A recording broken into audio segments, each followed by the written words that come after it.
날씨가 무덥습니다. 특별히 오늘은 27도까지 올라간다고 하더라고요. 여러분은 여름이 오면 무엇을 준비하십니까? 우선 두꺼웠던 옷들을 짧고 시원한 옷으로 이제 옷장을 정리도 합니다. 또 우리 젊은 분들은 뭐 많이 하죠? 헬스나 운동, 피트니스를 많이 합니다. 저도 지금은 아파트에 등록하고 있기 전 자주 방문하지는 않지만은 과거에 그래도 좀 했을 때는 이제 헬스장에서는 무게를 들어올리는 것을 무게를 친다라고 합니다. 아직도 그 표현을 쓰는지 모르겠는데 무게를 친다라는 표현을 쓰거든요. 근데 헬스장에 가면은 바벨, 아령, 기구들이 있는데 거기에 보면은 각자에게 맞는 무게를 조절할 수 있도록 조절할 수 있는 기계가 있습니다. 그런데 이제 헬스장에 가서 저보다 약한 무게를 들었던 사람, 뭐 특별히 여성분들이겠죠. 여성분들이 그 기구를 사용하고 나서는 저는 무게를 조절합니다. 어떻게요? 무겁게요. 근데 이제 저보다 등치도 좋고 막 근육도 우락부락한 사람들은 저는 자연스럽게 몰래 무게를 낮춥니다. 제가 들 수 없는 무게거든요. 아무리 내가 자존심이 상하고 남잔데라는 생각을 하다가 무게를 잘못 들면 다치기 때문이죠. 지금은 그렇지 않는데 과거에는 그랬던 적이 있습니다. 분명히 제가 무게를 들었는데 제 뒤에 누가 올까봐 저는 원래 자기가 들기 전에 조절하는데 저는 들고 나서 조절할 때도 있었어요. 자존심이 상하잖아요. 분명히 저는 40kg를 들었는데 한 60kg 드는 사람인가 보다 생각하게 하려고 그렇게 무게를 조절했던 때도 있었습니다. 그런데 이 여름에 다가오고 무게 헬스에 대해서 이야기를 하면서 우리들의 삶의 무게는 어떨까라는 생각을 해 보았어요. 누구에게나 다 삶의 무게는 있습니다. 그게 어린아이들도 삶의 무게가 있고요. 당연히 어른들과 또한 자녀를 키우고 또한 나이가 찬 할아버지 할머니들도 삶의 무게는 다 가지고 있습니다. 인생에서 시간이 지나면은 뭐 경험도 쌓고 지혜로워서 모든 삶의 무게를 쉽게 감당할 수 있을 거다? 그렇지 않더라고요. 각자 삶에, 각자의 시간에, 각자의 상황에 따라 삶의 무게는 그 단어 자체가 주듯이 무게는 짐이 되는 거예요. 그런데 우리는 가끔 이런 생각을 합니다. 누구나 각자의 무게를 지고 사는데 내가 지는 무게와 상대방의 지는 무게를 비교하기 시작해요. 나는 왜 이렇게 힘든데 저 사람은 왜 이렇게 평온한 것 같지? 라고 생각을 해요. 그래서 왜 나는 이렇게 불행한 삶을 살고 있지? 라는 생각을 하게 됩니다. 그런데요, 누가 봐도 잘 살고 누가 봐도 행복한 사람들은 이라 할지라도 모두 다 삶의 무게는 가지고 있다라는 거예요. 제가 사역했던 교회 근처에 돌아가신 고 이건희 회장님의 집, 또 다른 집이 있었습니다. 근데 그 집에 보면은 CCTV가 엄청 많아요. 철조망도 높여져 있고요. 왜 그럴까요? 많이 가져서 행복할 거라고 하지만 많이 가지면 지켜야 되는 게 있어요. 그런 걸 생각해 볼 때 모두 다 사람들의 무게가 있습니다. 맞아요. 근데 그 짐은요, 자체가 무겁고 힘들어요. 그렇지만 믿는 성도들은 이 무게를 감당할 수 있습니다. 누구를 통해서요? 하나님을 통해서요. 내가 하려고 하면 힘든데 하나님을 통하면 그 무게가 한층 가벼워진다는 거예요. 그렇다고 해서 하나님께 맡겼다고 해서 내 삶의 무게가 전혀 느껴지지 않느냐? 그건 잘못된 신앙입니다. 그러나 우리의 그 삶의 무게는 훨씬 가벼워지고 그 삶의 무게의 높은 산은 충분히 내가 넘어갈 수 있는 산처럼 보이게 된다는 거죠. 여러분, 하나님께서 여러분을 부르신 이유가 뭘까요? 하나님께서 여러분을 사용하시는 이유가 뭘까요? 여러분이 능력이 있어서요? 성경을 들여다보면 중요한 성경의 인물들이 있습니다. 아브라함과 요셉과 또한 지금 우리가 읽고 있는 바울.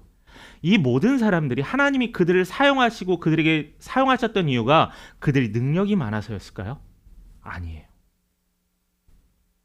하나님은 누구에게 소명을 맡기거나 중요한 임무를 맡길 때 능력을 보고 맡기지 않으세요. 뭐에 맡기냐면 이 사명을, 이 소명을 감당할 만한 믿음이 있느냐라는 거죠. 우리는 성경에 나타난 인물이 대단한 일을 했다고 해서 저 사람이 처음부터 대단했다. 아니에요. 바울을 보세요. 바울은 예수를 믿는 사람들 잡아다가 그들을 죽이고 옥에 갇히게 했던 사람이, 그 사람이 예수를 전하는 사람이 됐어요. 자신의 아내를 몇 번이나 팔고 우상의 상에 살았던 이 아브라함이 믿음의 조상이 되었어요.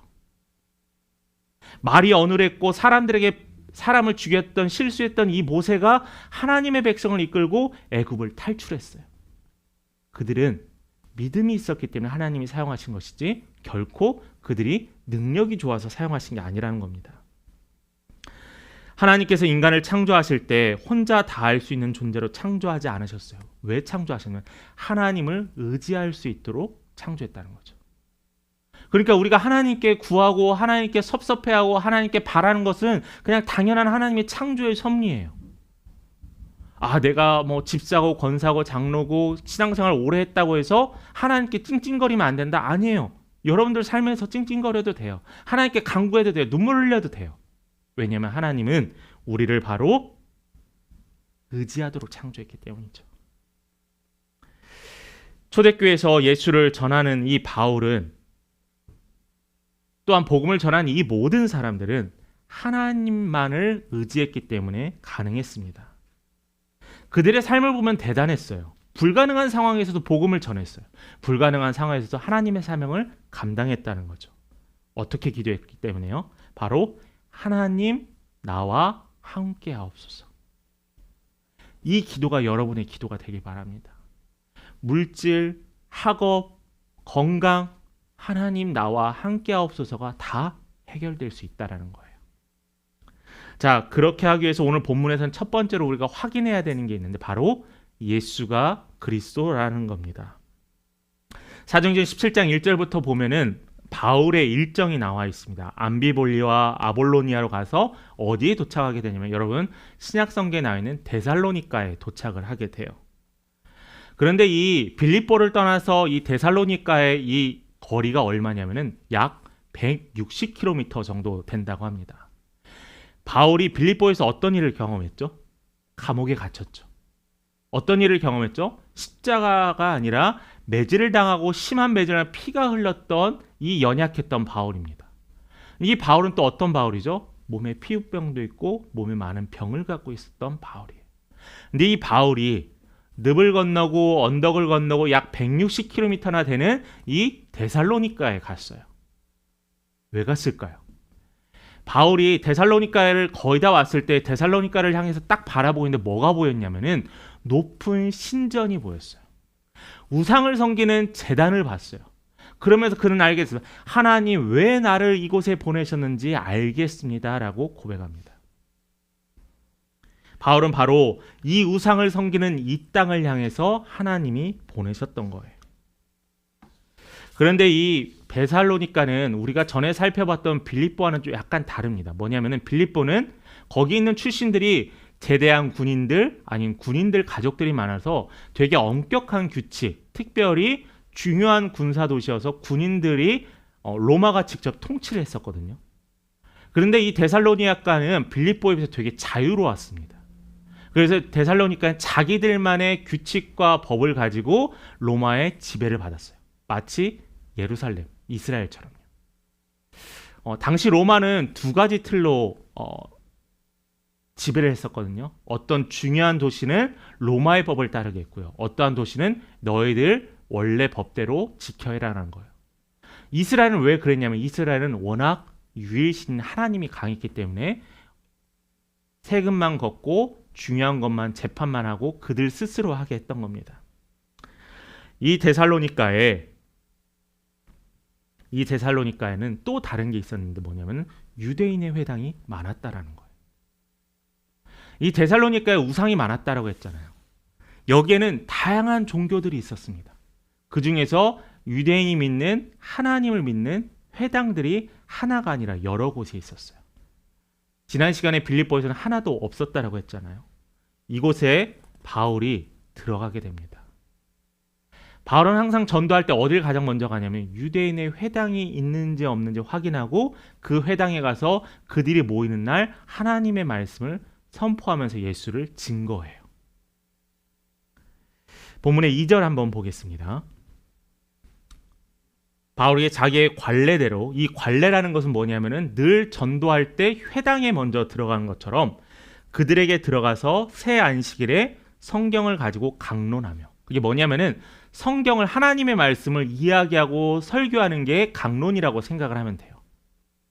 자, 이 강론의 핵심이 뭡니까? 3절 말씀 우리 함께 같이 읽어봅니다. 3절입니다. 함께 읽습니다. 시작. 해를 받고 죽은 자 가운데서 다시 살아나야 할 것을 증언하고 이르되.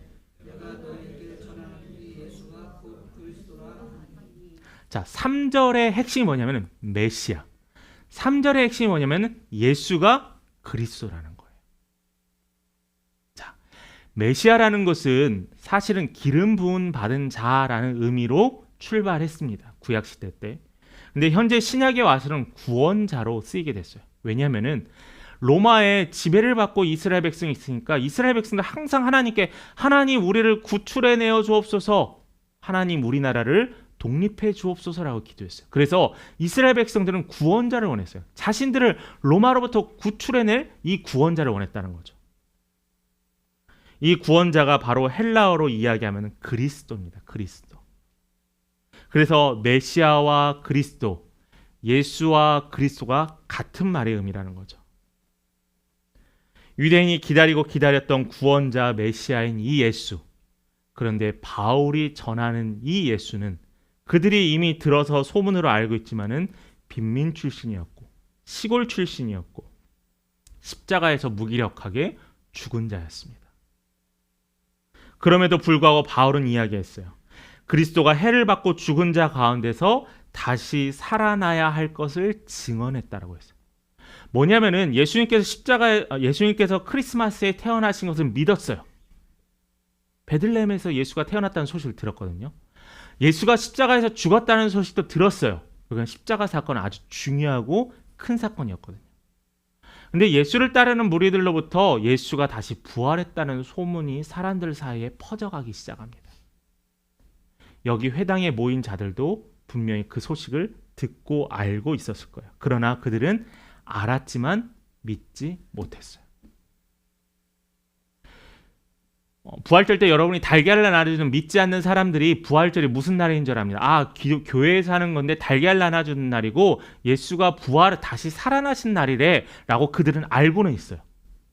알고 있지만 그들이 믿어요? 믿는 것과 아는 건 달라요. 여기에서도 마찬가지입니다. 바울이 하는 것은 그 죽은 자 가운데서 살아나신 이가 예수라는 거예요. 예수가 만약 부활하지 않았다면은 우리는 소망이 없을 거예요. 왜냐하면 우리는 죽음 이후에는 어떠한 소망과 어떠한 희망도 품을 수 없기 때문에. 그러나 예수가 죽은 자 가운데서 다시 살아나셨기 때문에 우리는 어떤 소망을 품을 수 있냐? 우리도 죽은 자 가운데서 살아날 수 있다는 거예요. 영원한 하나님의 나라 천국을 바라볼 수 있다는 거예요. 그게 예수의 부활의 아주 중요한 소식이에요. 이 소식을 전했습니다. 이 소식을 전했어요. 이 소식을 들으면서 이들은 예수가 그리스도라는 것을 알게 되었습니다. 4절의 말씀을 한번 봅니다. 이 그리스도라는 소식에 대해서 반응을 해요. 첫 번째 반응이 같이 읽어봅니다. 그 중에 어떤 사람 곧 경건한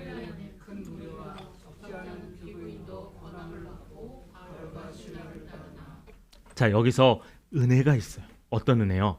바울이 복음을 전하다 그 회당에 있었던 수많은 경건한 헬라인 또 귀부인들이 뭐래요? 바울을 따랐대요. 바울을 따랐다는 건 뭐냐? 바울이 전한 예수를 믿었다라는 거예요.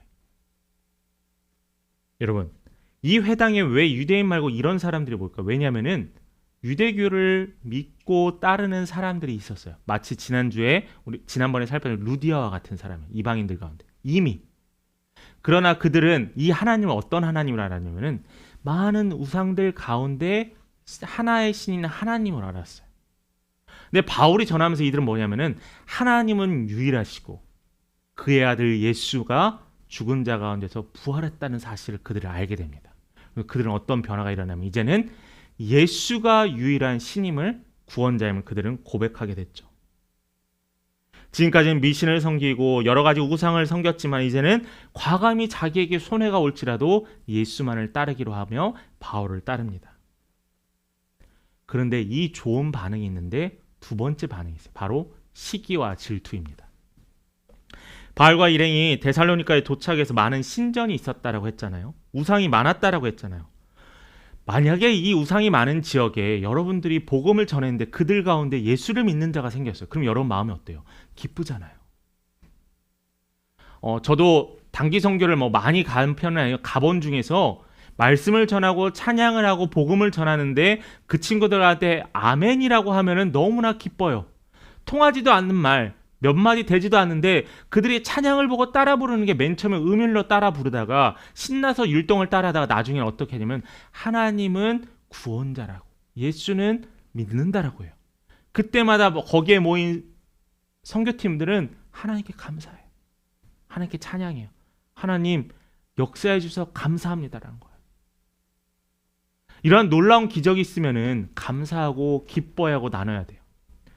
여러분들 혹시 세례 받을 때 어떻게 받았나요? 세례 받고 나서 교회에 있는 성도들이 꽃다발도 주고 선물도 주고 합니다. 왜 줘요? 축하하니까요. 너무나 좋은 날이니까요. 다시 영원한 생명을 얻게 되었으니까요. 바울이 강론을 하며 예수가 구원자임을 선포했을 때 믿는 자들이 있는 가운데 이 가운데 시기하는 자도 있습니다. 여러분이 너무나 잘 아는 바로 이방인이 아닌 유대인들이었다는 거죠. 그들은요, 바울이 전했던 설교 내용에 불만이 있었던 게 아니에요. 1차적으로. 뭐 예수가 구원자고 하나님이 어떤 말씀을 했고 그게 중요하지 않아요. 그들은 뭐냐면은 사람들이 바울을 따르는 모습을 보고 시기한 거예요. 왜냐하면은 지금까지 우리가 수없이 매주마다 말씀을 전하고 강론을 했을 때 아무도 우리에게 호응하거나 질문하거나 따라오지 않았는데 저 처음 보고 나약하게 생기고 아파 보이고 병약해 보이는 저 바울을 보고 사람들이 따라가니까 마음에 시기가 생긴 거예요. 화가 나는 거예요. 자존심이 허락지 않는 거예요. 기분이 좋지 않았습니다. 남을 부러워하는 감정, 그 감정이 심해지는 것을 우리는 시기라고 하거나 질투라고도 해요. 근데 여기서 제가 찾아본 자료에 의하면 이 시기와 질투에 약간의 차이가 있습니다. 질투는요, 나 자신의 초점을 맞춘 거예요. 그러니까 이웃이 지닌 것을 내가 소유하지 못해서 슬퍼하는 것, 안타까워하는 걸 질투라고 하고요. 반면에 시기는 다른 사람이 맞춰 있는 거예요. 자기가 갖지 못한 것을 이웃이 가진 것을 향해서 슬퍼하는 거예요. 그러니까 시기의 초점은 다른 사람이에요. 질투는 저 사람이 저렇게 했네, 부러워, 나도 이렇게 했으면 좋겠다라고 내 자신의 초점을 맞추는데 시기는 저 사람이 저렇게 하네, 저 사람을 어떻게든 깎아내리고 저 사람을 내려뜨려야겠어 라고 하는 게 시기예요. 그렇다면 오늘 본문에 나오는 이 유대인 지도자들은 시기했습니다. 시기했어요. 그 시기의 결과가 뭐냐면은 바로 바울과 그의 일행을 잡으러 가죠. 그냥 잡으러 가는 게 아니라 시장에서 주먹으로 먹고 사는 시장 잡배들에게 돈을 주어 쉽게 말하면 깡패를 고용해서 건달을 고용해서 바울과 그를 믿고 따르는 자들 잡으러 갑니다. 시기의 결과는 이랬어요. 되게 쪼잔하지 않아요? 종교 지도자잖아요. 안식일마다 하나님의 말씀을 선포하잖아요. 그런 이들이 겨우 하는 것이 바울을 시기하여 건달을 동원해서 그들을 잡으려 합니다. 공포 분위기를 또한 조성해서 그 도시에 아무도 바울을 따르지 않게 하려고 이들은 작정했습니다. 여기에서 오늘 말씀의 제목인 그리스도인들이 감당해야 될 대가가 등장을 해요.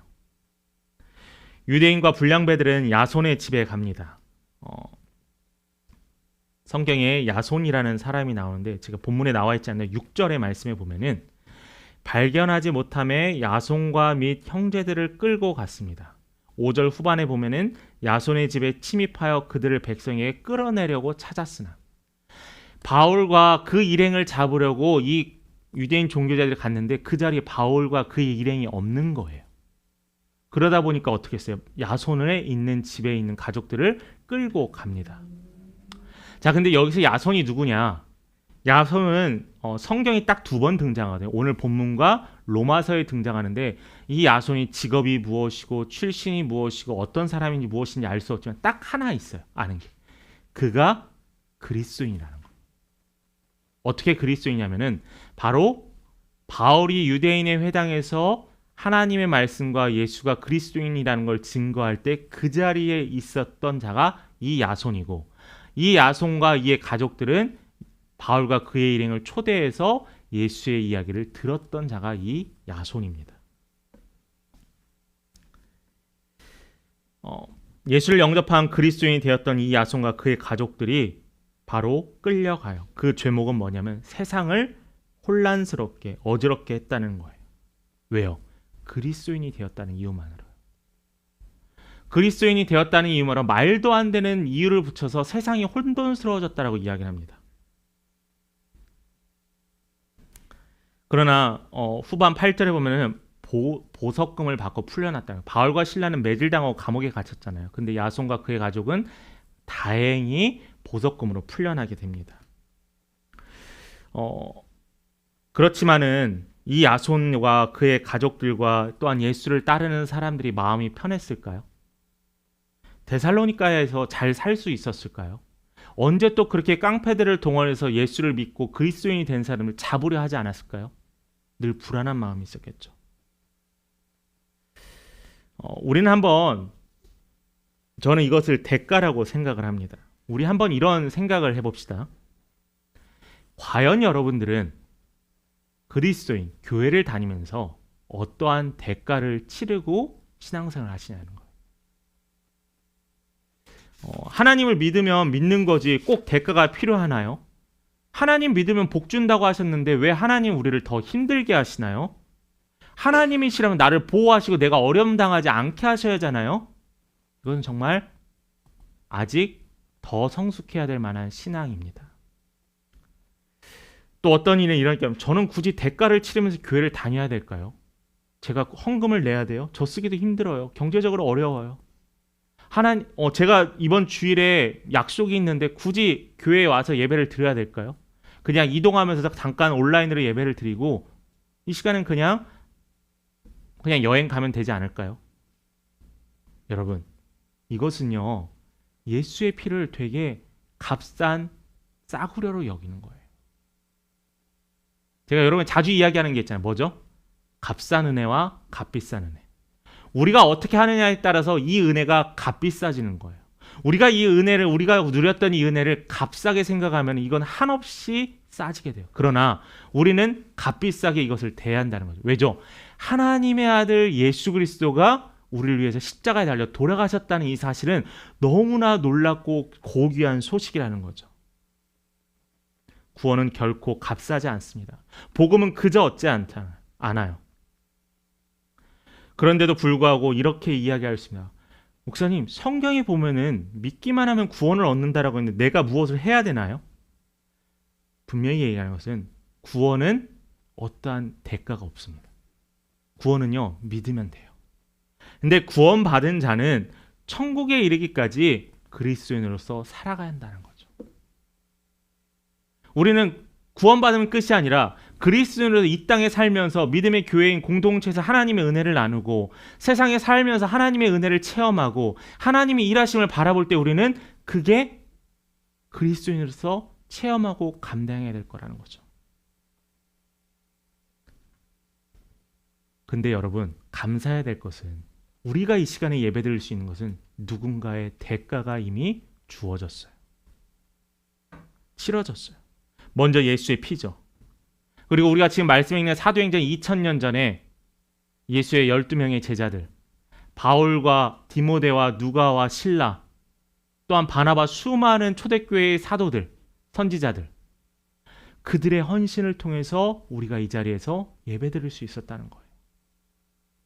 가깝게는 우리나라에 처음에 150년 전에 오셨던 선교사님, 한국말도 모르면서 이 땅에 그냥 소명을 이끌고 이 땅에 오신 그 선교사님, 일제시대 때, 6.25 때 총칼로 위협을 당하면서도 믿음을 지켰던 순교자의 삶을 살았던 그들의 희생이 있었기 때문에 우리는 이 자리에 예배드릴 수 있었다는 거예요. 그래서 우리는 아무런 대가 없이 이 자리에 앉아있는 게 아니라 누군가의 대가로 인해서 우리는 이 자리에 평안을 누릴 수 있다는 거죠. 뿐만 아니라 본문의 야손처럼 빌립보의 루디아처럼 묵묵히 자신의 자리를 지켰던 수많은 성도들이 있었습니다. 그들의 헌신이 있었기 때문에 가능했다는 거죠. 저와 여러분도 마찬가지입니다. 멀리 그 눈에 보이지 않는 것만 얘기하지 말고요. 여기서 모태신앙으로 신앙생활 하신 분도 있겠지만은 여러분들이 구원받게 하기 위해서 기도했던 수많은 여러분 주위의 사람이 있었다라는 거예요. 이름 모를 어떤 교회에서 시흥 은계 지역을 위해서 변화시켜 주옵소서라고 하는 그 기도를 하나님이 사용하셨던 거예요. 하나님 이 땅에 복음의 씨앗이 뿌려지고 이 땅에 온전히 예수만 살아남게 하옵소서라는 이 누군가 모르는 수많은 교회들의 눈물 흘리는 기도가 있었기 때문에 아직도 복음이 그 역할을 힘을 하고 있는 거예요. 대가는 없지 않았어요. 우리를 위한 대가는 늘 있었습니다. 그런데 이 대가를 내가 누리는 것에서 멈추지 않고 이것을 흘려 보내야 돼요. 내가 감당하면서 흘려 보내야 돼요. 여러분 믿는 분들 보면 딱 한 번에 결단하시면 거의 없습니다. 미리 기도하고요. 이야기하고요. 설득하고요. 같이 가자고 이야기도 합니다. 우리 교회에서 선물 준대 한번 선물 준대 한번 가볼래? 라고도 이야기도 합니다. 내가 밥도 사주고 내가 선물도 사주고 겨우 교회에 데리고 왔어요. 그 과정들, 그 헌신들, 그 대가들 이 있었기 때문에 아직도 하나님은 일하시는 거예요. 이제는 우리가 흘려보내야 합니다. 우리가 받은 사랑, 우리가 해야 되는 기도, 이게 바로 우리가 감당해야 될 대가라는 거죠. 저도 목회하기 힘들죠라는 얘기보다 여러분들 신앙생활하기 힘들죠. 직장이나 여러 가지 이유들도 있을 테고 또 가정일도 있을 테고. 근데 여러분 이 대가 뒤에는, 이 희생과 섬김과 따름 뒤에는 하나님이 놀라운 은혜가 있습니다. 그게 여러분들을 통해서 확증되기를 간절히 소망합니다. 말씀을 마칩니다. 진정한 그리스도인의 삶에는 대가가 필요해요. 세상에 살아가는데 너무 힘들고 어렵고 수많은 대가를 치른다라고 우리는 억울해할 수도 있어요. 근데 여러분 억울해하지 마요. 하나님이 여러분을 돌보신 사건이 얼마나 많은데요. 하나님이 여러분을 이 자리까지 오게 하신 하나님을 왜 잊고 있어요? 여러분 믿음의 생활은 마라톤과 같습니다. 이건 많이 얘기 들어보셨죠? 마라톤 42.195km를 가는 겁니다. 예수를 처음 만나고 나의 삶이 다할 때까지 우리는 끊임없이 꾸준하게 달려가야 돼요. 그런데 어떤 분들은 이런 이야기를 자 꾸준하게 가야 되니까 끝까지 내 생명 다할 때까지 해야 되니까 천천히 할 수 있을 만큼만 하면 좋겠다라고 안주하는 분들이 계세요. 근데 여러분들 이 마라톤의 다른 측면을 이야기하고 싶습니다. 마라톤을 뛰는 선수들의 대부분은 100m를 몇 초에 뛰냐면 17초 정도에 뜁니다. 여기에 계신 분들 100m에 17초 뛰시는 분 몇 분이나 계실까요? 물론 다 뛰실 거라고 생각을 합니다만, 근데 여러분 100m 17초 어렵습니다. 100m에 17초 정말 열심히 해서 제가 뛰었어요. 200m를 34초에 뛸 수 있을까요? 300m를 51초에 뛸 수 54초? 51초에 뛸 수 있을까요? 아니요. 못해요. 신앙생활은요. 끊임없이 달려가는 거예요. 그런데 이 신앙생활을 내가 달려가는 게 아니라 하나님이 나를 끌어가게끔 하고 나는 그 하나님의 뒤를 붙잡고 따라가는 겁니다. 믿음의 생활도 습관이 필요합니다. 말씀 묵상도 습관이 되어야 되고요. 기도도 습관이 되어야 됩니다. 또한 양보도 습관이 되어야 돼요. 그래서 우리는 이제 우리의 모든 삶의 시선이 예수를 향하고 또한 주님을 향하는 여러분이 되었으면 좋겠습니다. 그리고 속도를 내어주세요.